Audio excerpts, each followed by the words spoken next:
Bueno, considerando la clase política que conocemos, que está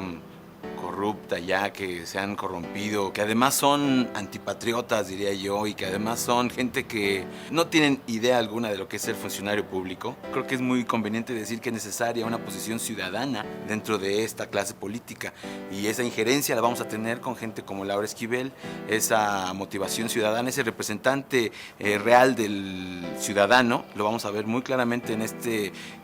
servidor público. Creo yo que es alguien que debe de tener una posición muy clara acerca de cambiar este país desde sus raíces y desde sus problemas más originales, diría yo. Y creo que tiene una posición muy clara acerca de el progreso que necesita este país y que sería también dándole un énfasis muy claro a la cultura. Creo yo que considerando lo corrupta que está la clase política actual, un ejemplo como Laura Esquivel sería pues un garbanzo de libra en esta situación, ¿no? Vota este 5 de julio por Laura Esquivel.